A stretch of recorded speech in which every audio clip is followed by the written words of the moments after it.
Shalom and blessings to you, family. Mike Allen here with a quick impromptu video. I want to touch on the topic of brokenness. Brokenness in women. Brokenness in our modern day women.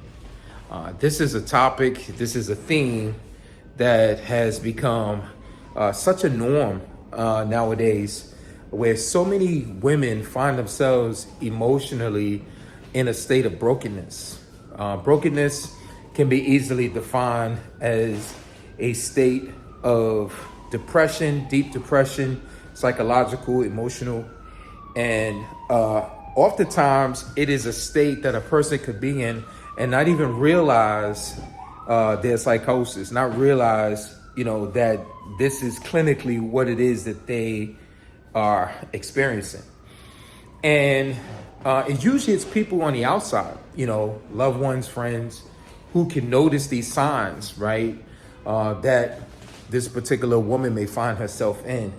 And I do believe that in our modern society, we are seeing more and more people, particularly more and more women, finding themselves as they have not been created and designed for all of the pressures and the ills of our modern society, what it entails. This idea of women taking on the energy and the roles, the titles, and the pressures that would normally fall on a man, because the society is gearing and rearing women, our young girls, our daughters, into being independent, not needing a man, deferring marriage as something that's not needed because they have their careers and their ambitions that, they put first, right?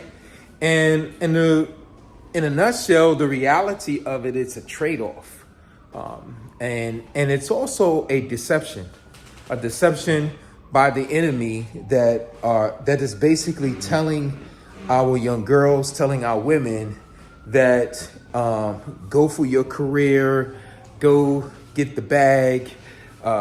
You want to not waste your good years and miss out on all of the fun. You want to make sure that you have your hot girl summers. You want to be able to go travel. You want to have your own money, your own house, your own car, right? Get your degrees, your credentials, all of these things at the sacrifice of the very thing that Yah created, the creator of the universe, created women to be.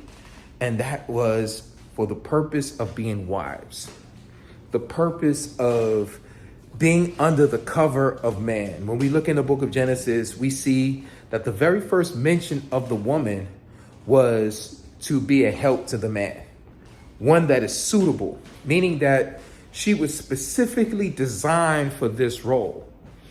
When she came on the scene, after she was fashioned and she was designed by her creator, everything was there. She had home, she had food, she had everything, that the environment, everything that she needed, and she had the man there to cover her. And what it implies is that the creator never intended for women to be uncovered. He never intended for women to not have the protection and the leadership of a man. And in reality, we look at it in our modern society, many women go without the protection and the covering and the leadership of men. And so therefore there's this added pressure stemming from many of our young girls having absent fathers, having abusive fathers, being raised by women who themselves are under a lot of pressure. And so they go through these experiences in life. They experience the dating market early in life, often in the teenage years, or just hooking up and getting involved, giving their bodies, and experiencing hurt, that initial hurt of that first crush or that first boyfriend or the first guy that dated her, crushing her and breaking her inwardly. And the scar and the wound of it is so severe that many women in their 30s and their 40s and their 50s are still trying to fix the brokenness of daddy-daughter issues, the brokenness of the first guy she had a crush or fell in love with, and still, trying to compensate for the void and the emptiness that's there. And the reality is that when the Creator created us, male and female, he created each of us with what this thing is called a conscience.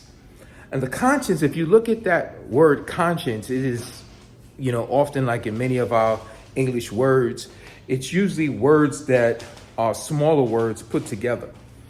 And so the root of the word conscience is the word science, which is knowledge.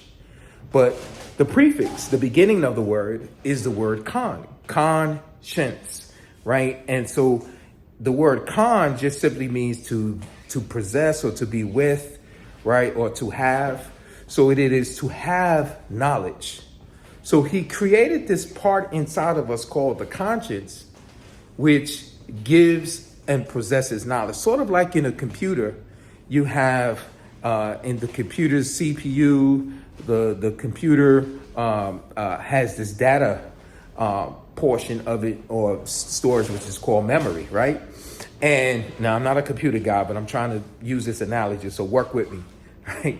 And the memory of the computer holds and stores all things that the computer will experience, whether that is something you put inside there, something it uploads, something it downloads, anything that may corrupt it. All of these things can get stored on the memory.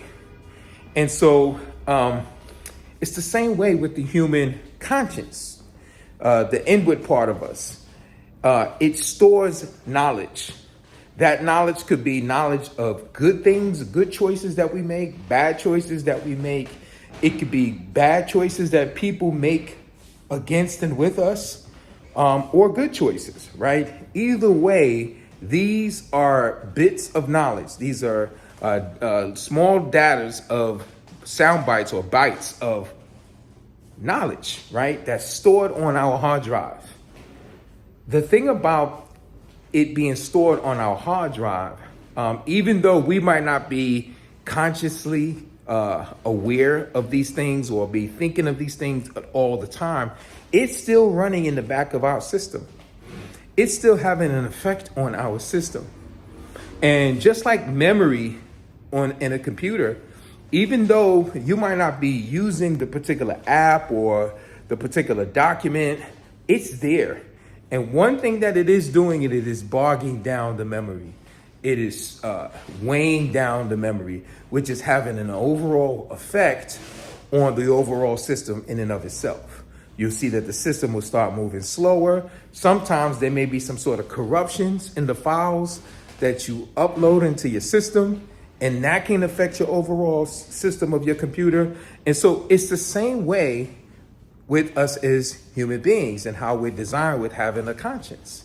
And so a lot of our women have conscience and awareness of, in their subconscious, of bad decisions that they've made in life, bad things that have happened to them, shameful things that have happened to them, like sexual experiences of having, dealing with multiple men, which is what they were never really designed for. When we look in the scriptures, a woman was designed to be with the man she married for the rest of her life. And any woman who had multiple experiences with men, it became a problem for them in scripture, not only socially, but it became a psychological problem for them. And so therefore men stayed their distance from women, marrying women who've had these, because it's a sign of issues. I mean, so much so that, we read of how in the New Testament, Joseph was going to put Mary away when he found out that she was with child that he didn't basically impregnate her with, right? And so why? Because there was a social stigma, but the stigma was also attached to the understanding of how the conscience and the inner being and the inner person. So, and even in the book of Deuteronomy, the 24th chapter, where we have the passage about divorce. That if a man divorces his wife and she goes and becomes the wife of another man, he's not supposed to take that woman back if that second man either divorces her or she dies, or he dies, excuse me. She becomes defiled to the first husband. And it says something about this idea of how a woman is designed. And so what women are doing is they find themselves with this brokenness and they try to establish relationships. But within the relationships, there's so much chaos going on the inside that when a relationship is peaceful, when a man is there loving them, many don't even know how to receive it, don't even know how to appreciate it, because they're so accustomed of the chaos running in the background of their system, in the background of their CPU. And so the solution to it, of course, is the Word of Yah. The solution to it, of course, is the healing that is provided for by the Messiah, by Yeshua, Jesus himself. And so the answer to it lies, we find in the text of a woman being healed. And interesting enough, my woman, my Isha, Sister Deborah, Call for Wisdom, she wrote a book. It's called Stop Talking to Serpents. It is a woman's guide back to biblical marriage, where in this book, she puts out so many nuggets to help our daughters of Zion, our sisters today, who are trapped in this state of brokenness that they find themselves in. State of brokenness that they're not even aware, as I said in the beginning, that they are in. But the signs are there, and she speaks to those signs. We call those signs pain points. And the pain points is what Deborah is addressing in this book.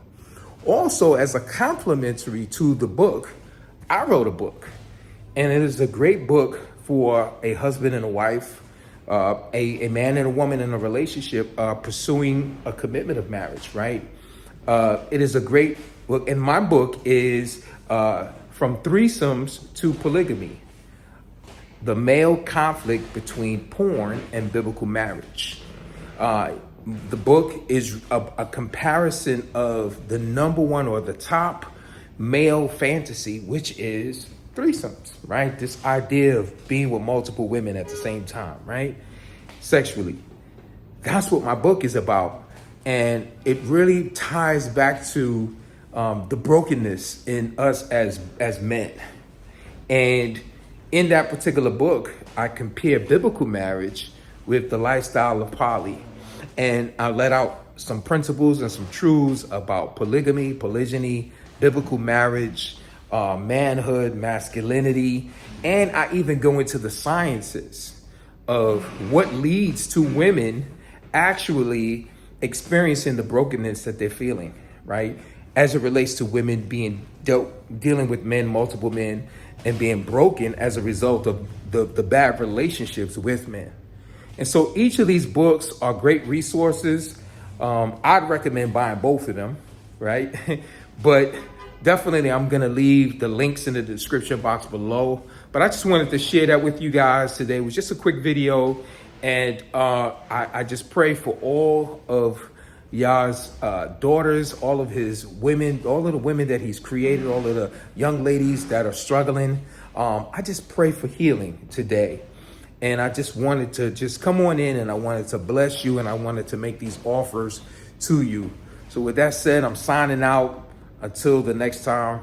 Shalom, Also, shalom. you can buy my book, because I have written a book about biblical marriage. It's called Stop Talking to Serpents, A Woman's Guide Back to Biblical Marriage. And I encourage you, if you don't know where to start, buy this book. If you need some help to anchor yourself, get some understanding about the topic and knowing where to go with it in your life, you're wrestling with these topics here, buy the book. It's for single women, it's for married women. I covered many different aspects of biblical marriage and about our emotions, about our fears, the biblical scriptures to back it up, our relationship with our men, all that stuff. in there. And those letters in the back, it's a great resource to buy for your potential suit, the women that you're thinking you might want to introduce the topic to. Get them the book. I'm trying to help you out here. Buy a couple of copies. You might make friends, you might not. Every single day, millions of men wake up fighting a secret war. A war between what they are told to want and what they actually desire. You've been told that strict, traditional monogamy is the only moral path. Yet deep down, you feel a natural proclivity toward a variety of women. But suppression breeds frustration. This is so wonderful. I am so happy. And this book isn't just for men. For the woman who has ever wondered about her man's intimate self, this book answers the why. Get your copy of my new book, From Threesomes to Polygamy, The Male Conflict Between Porn and Biblical Marriage, available today. Just click the link in the description box below, or you can scan the QR code on the screen.